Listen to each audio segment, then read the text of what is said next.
जिसे मानव जीवन में प्रमुख महत्व प्रदान किया गया है।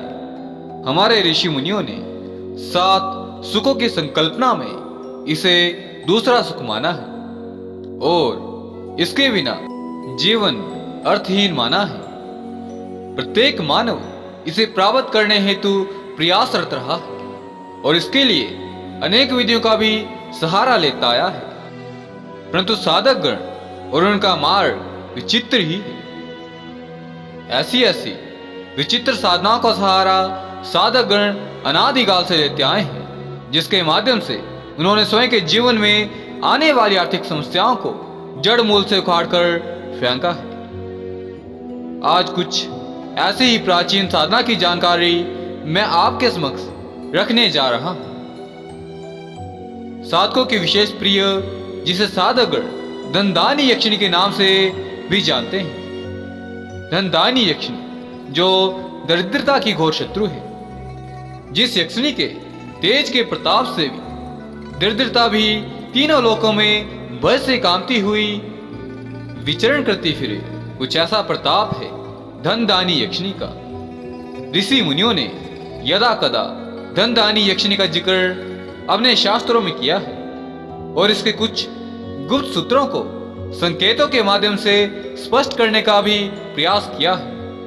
साधारण जन जिन संकेतों का अर्थ नहीं समझ सके, फलस्वरूप असफलता को प्राप्त हुए, उन तंत्र शास्त्रों में उल्लेखित 2-4 श्लोकों में ही साधना की विराट पद्धति एवं विधि छुपी हुई है, जिसका प्राकट्य योग्य व्यक्तियों एवं योग्य साधकों के मध्य ही किया जा चुका था, जिसके द्वारा वह इस साधना के अनुसंधान से वो अपने साथ साथ सहस्त्रों मानवों का उद्धार करने में सक्षम हो सके।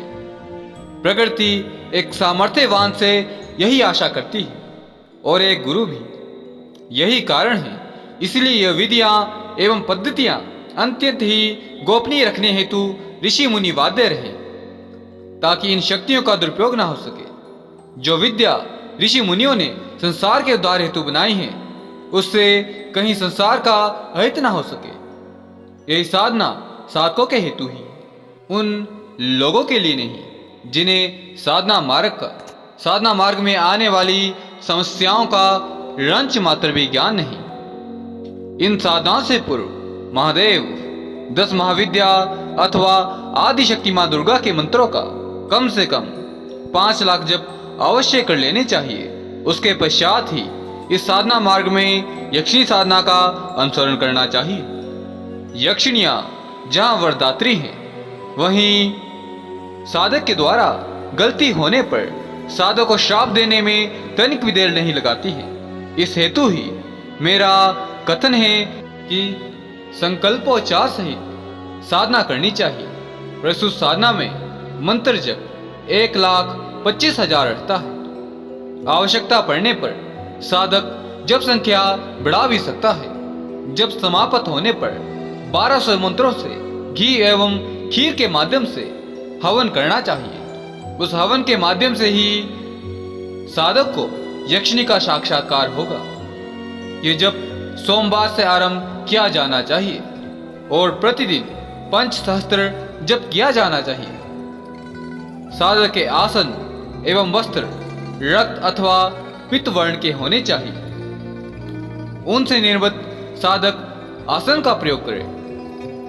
साधक इस हेतु कमलगट्टे की माला अथवा स्फटिक की माला अथवा रुद्राक्ष की माला का प्रयोग कर सकता है, परंतु वरीयता इसमें कमलगट्टे की माला की रहेगी। मुख पश्चिम अथवा उत्तर दिशा में साधक का रहना चाहिए। भूमि शयन के साथ साथ ब्रह्मचर्य का कठोर पालन साधक को करना चाहिए।